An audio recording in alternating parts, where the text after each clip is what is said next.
by John Lothe and is intended for educational purposes. This recording is not to be sold or distributed for sale. If you wish to support the work and publishing of these recordings, please visit the John Lothe Patreon page. If you come across these recordings anywhere else without my expressed support, and find that they are requesting donations for presenting this work to you, you will not be supporting the creator by doing so. This is just a friendly warning to anyone who may fall prey to predatory practices I have come across recently.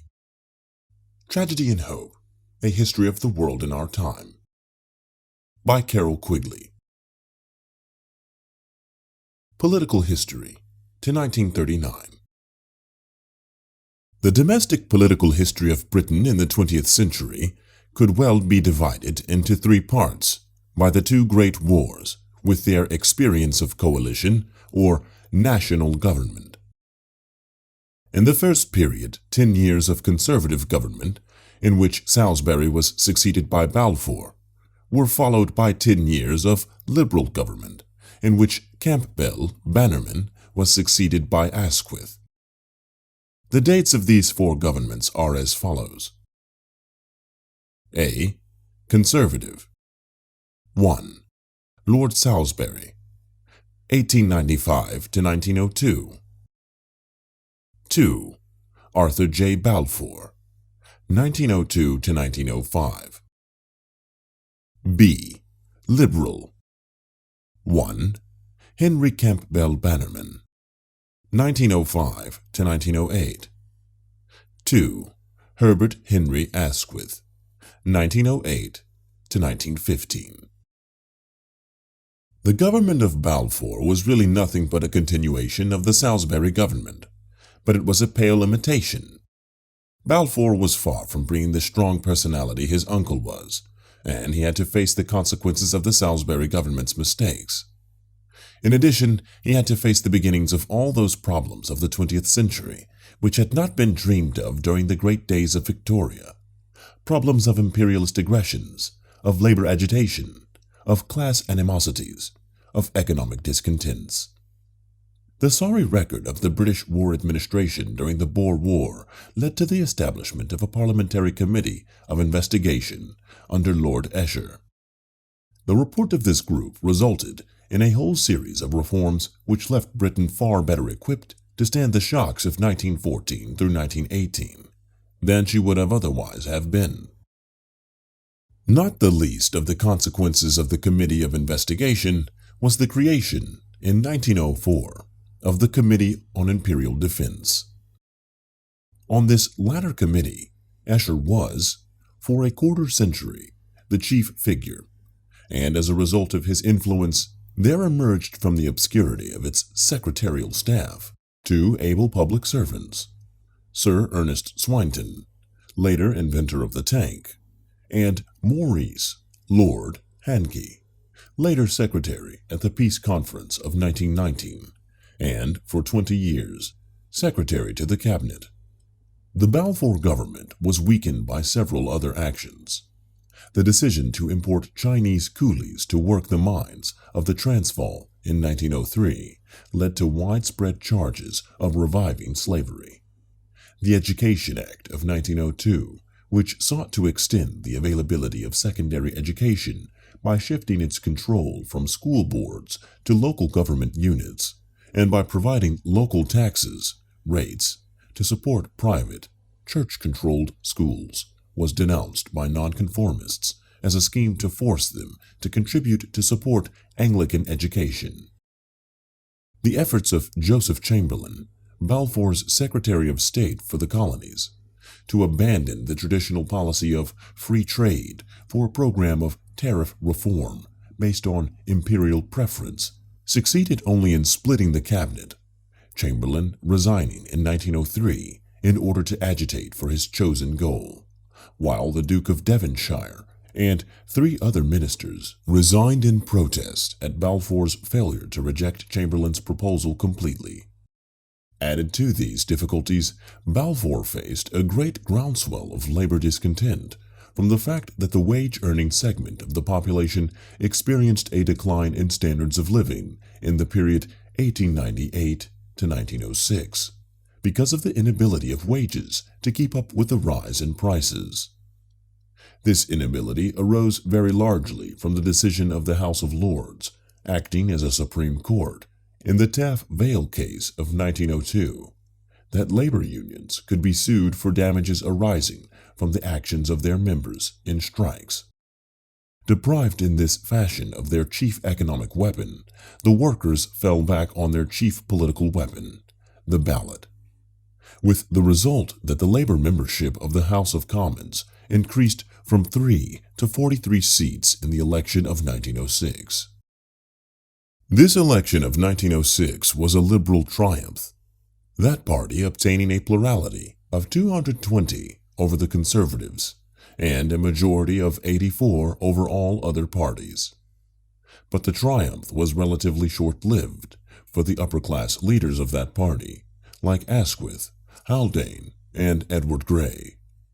These leaders, who were closer to the conservative leaders, both socially and ideologically, than they were to their own followers, for partisan reasons, had to give free rein to the more radical members of their own party, like Lloyd George, and after 1910 were unable to govern at all without the support of the Labour Party members and the Irish nationalists. The new government started off at full tilt. The Trade Disputes Act of 1906 overturned the Taff Vale decision and restored the strike as a weapon to the armory of the workers. In the same year, a Working Men's Compensation Act was put on the books, and in 1909 came an old age pension system. In the meantime, the House of Lords, the stronghold of conservatism, tried to halt the liberal tide by its veto of an education bill, of a licensing bill which would have reduced the number of public houses, of a bill restricting plural voting, and, as a coup de grace, of Lloyd George's budget of 1909. This budget was aimed directly at conservative supporters by its taxation of unearned incomes, especially from landed property. Its rejection by the Lords was denounced by Asquith as a breach of the Constitution, which, according to his belief, gave control over money bills to the lower house.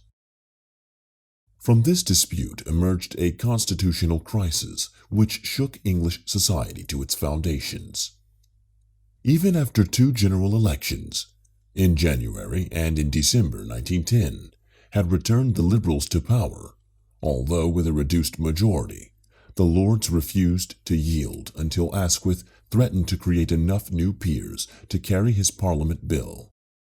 This bill, which became law in August 1911, provided that the Lords could not veto a money bill and could not prevent any other bill from becoming law if it was passed in 3 sessions of the Commons over a period of at least 2 years. The elections of 1910 had so reduced Asquith's plurality that he became dependent on Irish and Labourite support, and, for the next 4 years, was of necessity compelled to grant to both concessions for which he personally had little taste.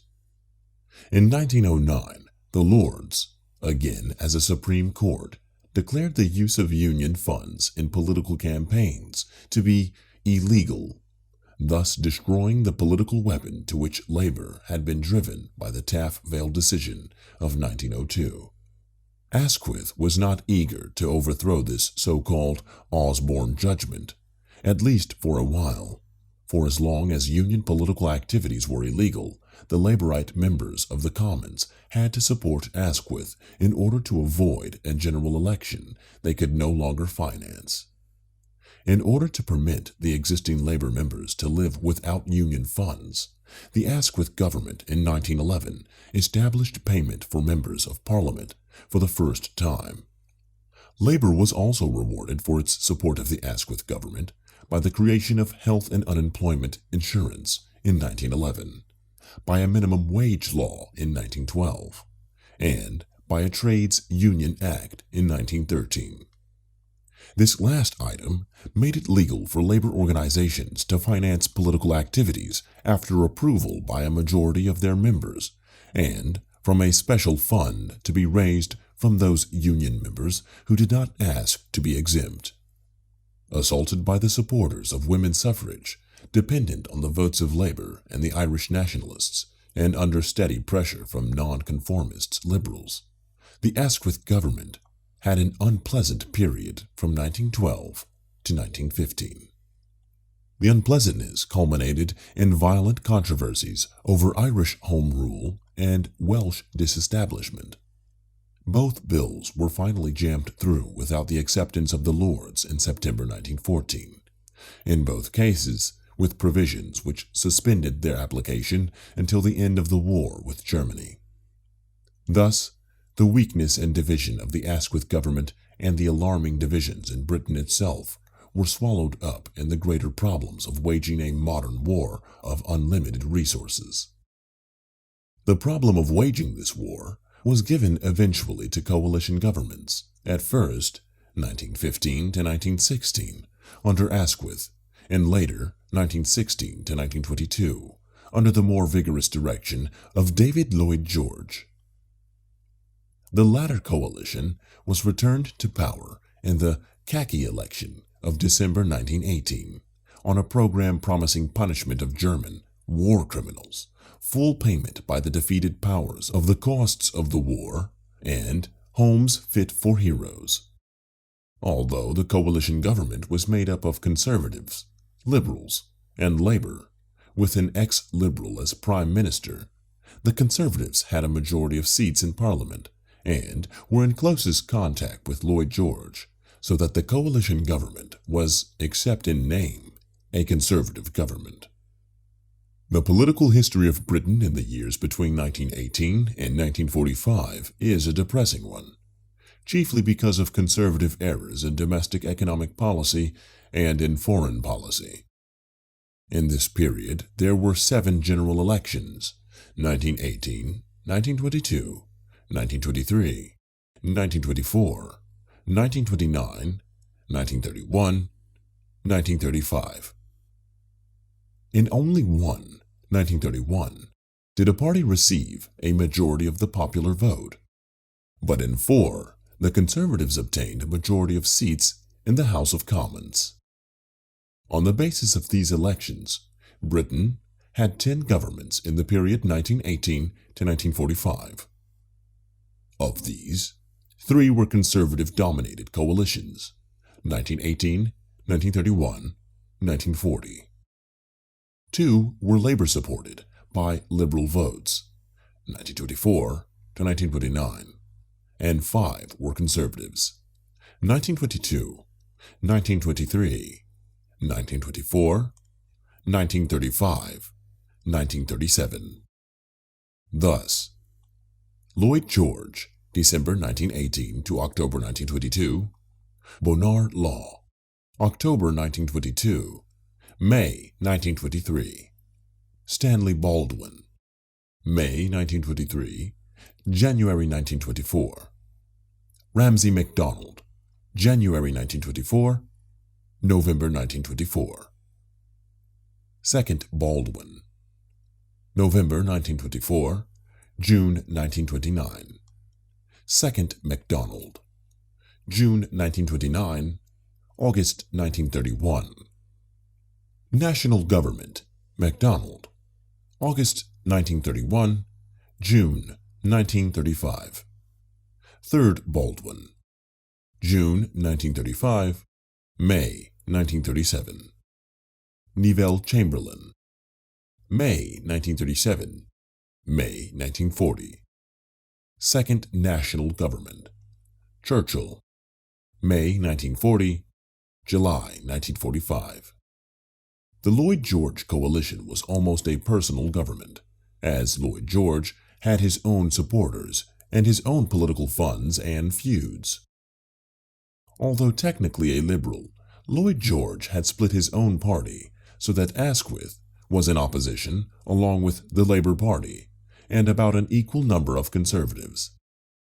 Since the 80 Irish nationalists and Irish Republicans did not take their seats, the 334 conservatives in the coalition had a majority of the Commons, but allowed Lloyd George to take the responsibility for handling the post-war problems.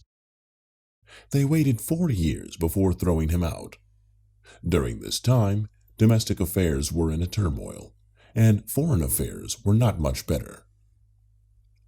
In the former, the effort to deflate prices in order to go back on the gold standard at the pre-war parity was fatal to prosperity and domestic order. Unemployment and strikes increased, especially in the coal mines. The conservatives prevented any realistic attack on these problems and passed the Emergency Powers Act of 1920, which, for the first time in English history, gave a peacetime government the right to proclaim a state of siege, as was done in 1920, 1921, and 1926. Unemployment was dealt with by establishment of a dole, that is, a payment of 20 shillings a week to those unable to find work. The wave of strikes was dealt with by minor concessions, by vague promises, by dilatory investigations, and by playing one group off against another. The revolt in Ireland was met by a program of strict repression at the hands of a new militarized police known as Black and Tans. The protectorate over Egypt was ended in 1922, and a re-examination of imperial relations was made necessary by the refusal of the Dominions to support the United Kingdom in the Near East crisis arising from Lloyd George's opposition to Kemal Ataturk. On October 23, 1923, the Conservatives overthrew Lloyd George and set up their own government under Bonar Law. In the following general election, they obtained 344 of 615 seats and were able to continue in office. This conservative government lasted only 15 months under Bonar Law and Stanley Baldwin. In domestic affairs, its chief activities were piecemeal action on unemployment and talk about a protective tariff. On this last issue, Baldwin called a general election in December 1923 and lost his majority, although continuing to have the largest bloc in Commons, 258 seats to Labour's 191, and the Liberals' 159. Asquith, who held the balance of power, could have thrown his support either way and decided to throw it to Labour, hoping to give Labour a fair chance. Thus, the first Labour government in history came to office, if not to power. With an unfriendly House of Lords, an almost completely inexperienced cabinet, a minority government, a large majority of its members in Commons, trade unionists with no parliamentary experience, and a liberal veto over any effort to carry out a socialist or even a Labourite program, little could be expected from MacDonald's first government. Little was accomplished, nothing of permanent importance at least, and within 3 months the Prime Minister was looking about for an excuse to resign. His government continued the practice of piecemeal solutions for unemployment, began public subsidies for housing, lowered the taxes on necessities, sugar, tea, coffee, cocoa, abolished the corporation tax and the wartime duties of 33.33% on motor cars, watches, clocks, musical instruments, hats, and plate glass, as well as the 1921 duties on key industries, optical glass, chemicals, electrical apparatus. The chief political issue of the day, however, was communism. This rose to a fever heat when MacDonald recognized Soviet Russia and tried to make a commercial treaty with the same country.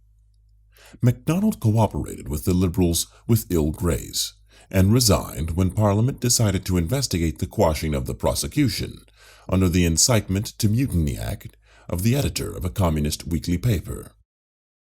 In the resulting general election, the Conservatives played the Red Scare for all it was worth. They were aided greatly when the permanent officials of the Foreign Office issued, 4 days before the election, the so-called Synoviev letter. This forged document called upon British subjects to support a violent revolution in behalf of the Third International. It undoubtedly played some role in gaining the Conservatives their largest majority in many years, 412 out of 615 seats. Thus began a conservative government which was in office under Baldwin for 5 years. Winston Churchill, as Chancellor of the Exchequer, carried out the stabilization policy which put England on the gold standard, with the pound sterling at the pre-war rate of parity.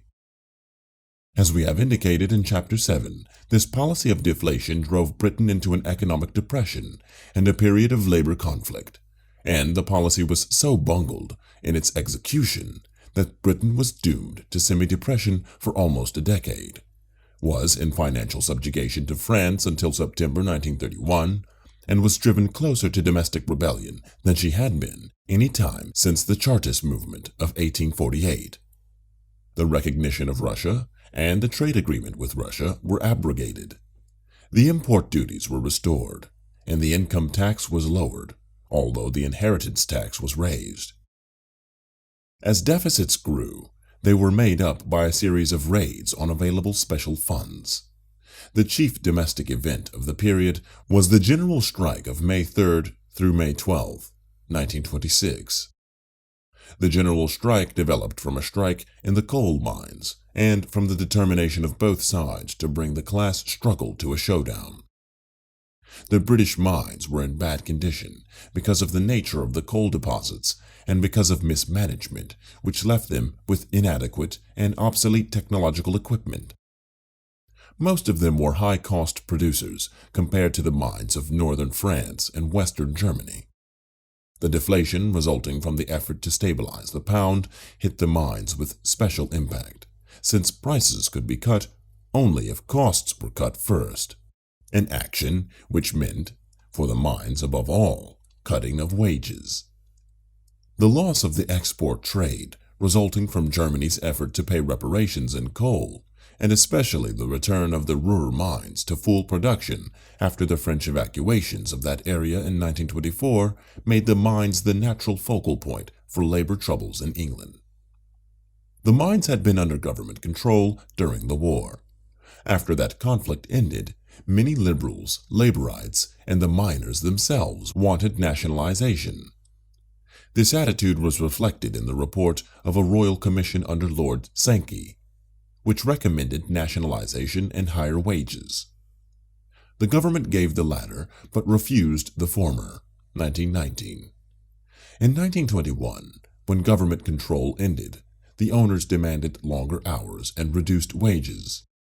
The miners refused, went on strike for 3 months, March through June 1921, and won a promise of a government subsidy to raise wages in the worst-paid districts. In 1925, as a result of stabilization, the owners announced new wage cuts. Because the miners objected, the government appointed a new royal commission under Sir Herbert Samuel. This group condemned the subsidy and recommended closing down high-cost mines, selling output collectively, and cutting wages, while leaving hours of work the same. Since owners, government, and labor were all willing to force a showdown, the affair drifted into a crisis when the government invoked the Emergency Powers Act of 1920, and the Trades Union Congress answered with an order for a general strike. In the general strike, all union labor went out. Upper and middle-class volunteers sought to keep utilities and other essential economic activities functioning. The government issued its own news bulletin, the Government Gazette, under Churchill, used the British Broadcasting Corporation to attack the unions, and had their side supported by the only available newspaper, the anti-union Daily Mail, which was printed in Paris and flown over. The Trades Union Congress had no real heart in the strike, and soon ended it, leaving the striking miners to shift for themselves. The miners stayed out for 6 months and then began to drift back to work to escape starvation. They were thoroughly beaten, with the result that many left England. The population of the worst-hit area, South Wales, fell by 250,000 in 3 years. Among the results of the failure of the general strike, 2 events must be mentioned. The Trades Dispute Act of 1927 forbade sympathy strikes, restricted picketing, prohibited state employees from affiliating with other workers, restored the Taft-Vail decision, and changed the basis for collection of labor union political funds from those who did not refuse to contribute to those who specifically agreed to contribute. The Trades Union Congress, disillusioned with economic weapons of class conflict, discarded the strike from its arsenal and concentrated its attention on political weapons. In the economic field, it became increasingly conservative and began to negotiate with the leaders of industry, like Lord Malchet of Imperial Chemical Industries, on methods by which capital and labor might cooperate to mulch consumers. A National Industrial Council, consisting of the Trades Union Congress, the Federation of British Industries, and the National Conference of Employers, was set up as the instrument of this cooperation. The last 3 years of the conservative government were marked by the creation of a national system of electric power distribution and of a government-owned monopoly over radio, 1926, the extension of the electoral franchise to women between 21 and 30 years of age, 1928, the Road Transport Act, and the Local Government Act, 1929. In these later years, the government became increasingly unpopular because of a number of arbitrary acts by the police. As a result, the general election of 1929 was almost a repetition of that of 1923. The Conservatives fell to 260 seats. Labor, with 288 seats, was the largest party, but lacked a majority. And Liberals, with 59 seats, held the balance of power. As in 1923, the Liberals threw their support to Labor, bringing to office the second MacDonald government. The MacDonald government of 1929 to 1931 was even less radical than that of 1924. The Labor members were unfriendly to their Liberal supporters and were divided among themselves, so that there was petty bickering even within the cabinet. The Liberal members were more progressive than Labor and became impatient with Labor's conservative policies. Snowden, as Chancellor of the Exchequer, kept import duties and raised other taxes, including the income tax. Since this was not sufficient to balance the budget, he borrowed from various separate funds and moved forward the date on which income tax was due. The Lord Privy Seal, J.H. Thomas, a railroad union leader, was made head of a group seeking a solution to the problem of unemployment. After a few months, the task was given up, and he was made Secretary of State for the Dominions. This failure appeared worse because both the Liberals and Sir Oswald Mosley, then of the Labour Party, had worked out detailed plans based on public works projects. Unemployment benefits were increased, with the result that the insurance fund had to be replenished by loans. The Coal Mines Act 1930 set up a joint selling agency, established a subsidy for coal exports, and a national wage board for the miners, but left hours of work at 7.5 a day instead of the older 7. The House of Lords refused to accept any electoral reform bill, an agricultural land utilization bill, and Sir Charles Trevelyan's education bill. The last of these provided free secondary education and raised the school leaving age to 15 years. But the Labour government was not insistent on these bills, and Trevelyan resigned in protest at its dilatory attitude. An agricultural marketing bill, which benefited the landed group in the House of Lords and raised food prices to the consumer, was passed. Throughout these efforts at legislation, it was clear that the Labour Party had difficulty controlling its own members, and the Labour protest vote on most divisions in Commons was quite large. The problem of the growing budgetary deficit was complicated in 1931 by the export of gold. The National Confederation of Employers and the Federation of British Industries agreed in prescribing wage cuts of 1/3. On February 11th, a committee under Sir George May, set up on a Liberal motion, brought in its report. It recommended cuts in government expenditures of £96 million, 2/3 to come from unemployment benefits and 1/3 from employees' wages. This was rejected by the Trades Union Congress and by a majority of the cabinet. In June, the Macmillan Committee, after 2 years' study, reported that the whole financial structure of England was unsound and should be remedied by a managed currency controlled by the Bank of England. Instead of making efforts in any consistent direction, MacDonald, unknown to any of his cabinet except Snowdon and Thomas, resigned, but secretly agreed to continue as Prime Minister, supported by the Conservatives and whichever Labour and Liberal members he could get.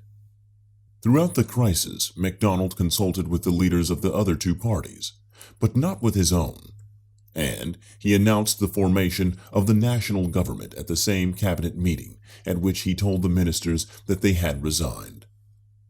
The national government had a cabinet of 10 members, of which 4 were Labour, 4 Conservative, and 2 Liberal. The non-cabinet ministers were Conservative or Liberal. This cabinet had the support of 243 Conservatives, 52 Liberals, and 12 Labour, and had in opposition 242 Labour and 9 Independents. Only 13 Labour MPs followed MacDonald, and they were soon expelled from the party.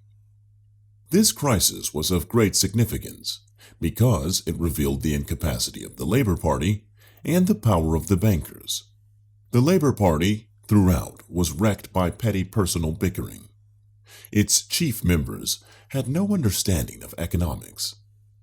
Snowdon, the economic expert of the cabinet, had financial views about the same as those of Montague Norman of the Bank of England.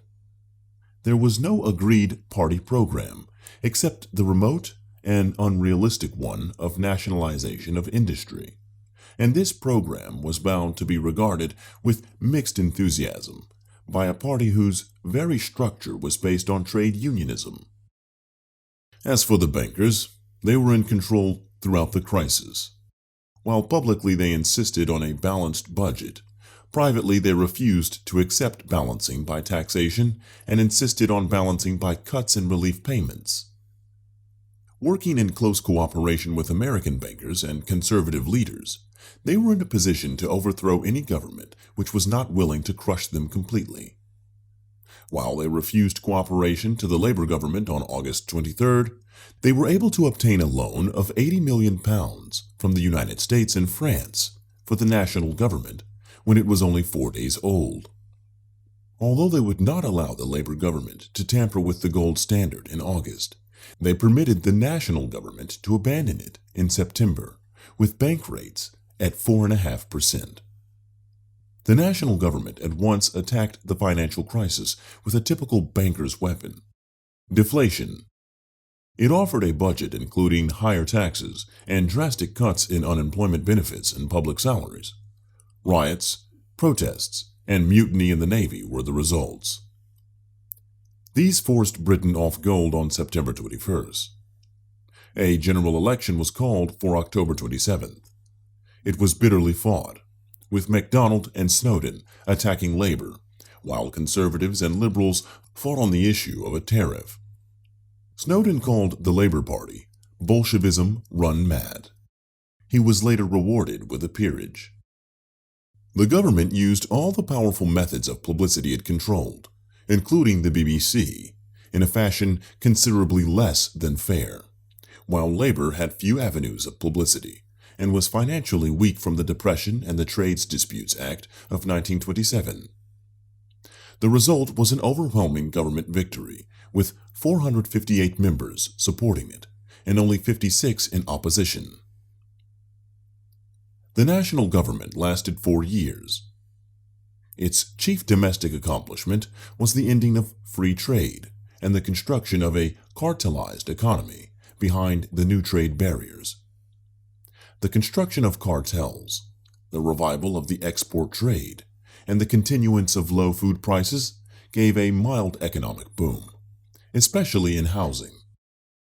The ending of free trade split the Liberal Party into a government group under Sir John Simon and an opposition group under Sir Herbert Samuel and Sir Archibald Sinclair.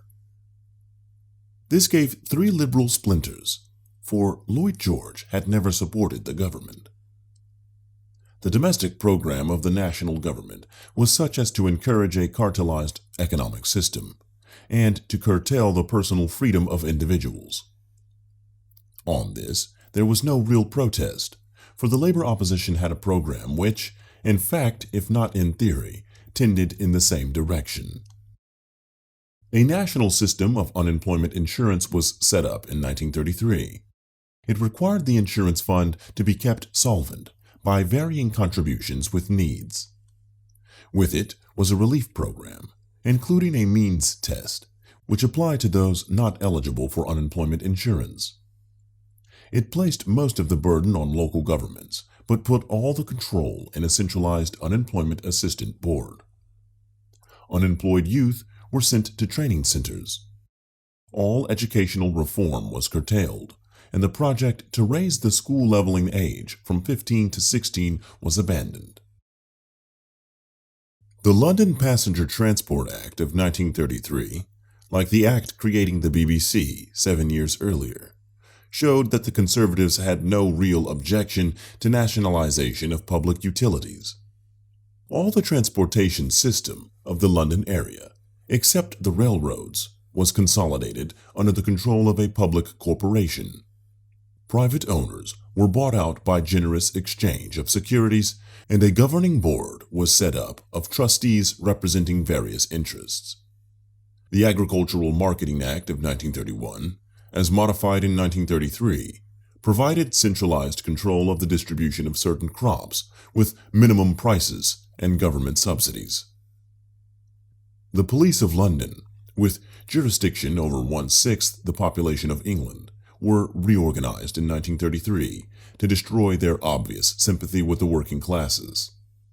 This was done by restricting all ranks above inspector to persons with an upper-class education, by training them in a newly created police college, and by forbidding them to join the police federation, a kind of union. The results of this were immediately apparent in the contrast between the leniency of the police attitude towards Sir Oswald Mosley's British Union of Fascists, which beat up British subjects with relative impunity, and the violence of police action toward even peaceful anti-fascist activities. This tolerant attitude toward fascism was reflected in both the radio and the cinema. A severe Incitement to Disaffection Act in 1934 threatened to destroy many of the personal guarantees built up over the centuries by making police search of homes less restricted and by making the simple possession of material likely to disaffect the armed forces a crime.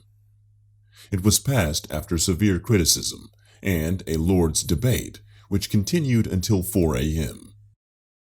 For the first time in 3 generations, personal freedom and civil rights were restricted in time of peace. This was done by new laws, by the use of old laws, like the Official Secrets Acts, and by such ominous innovations as voluntary censorship of the press by the judicial extension of the scope of the libel laws. This development reached its most dangerous stage with the Prevention of Violence Act of 1939, which empowers a Secretary of State to arrest without warrant and to deport without trial any person, even a British subject, who has not been ordinarily resident in England, if he believes such a person is concerned in the preparation or instigation of acts of violence, or is harboring persons so concerned.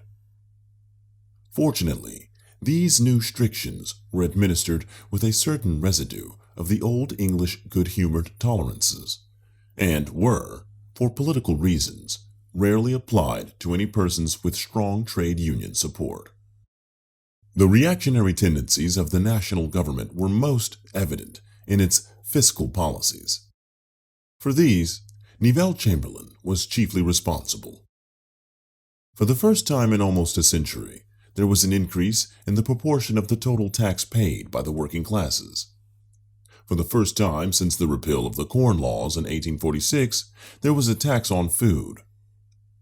For the first time in 2 generations, there was a reversal in the trend toward more education for the people. The budget was kept balanced, but at a considerable price in human suffering and in wastage of Britain's irreplaceable human resources.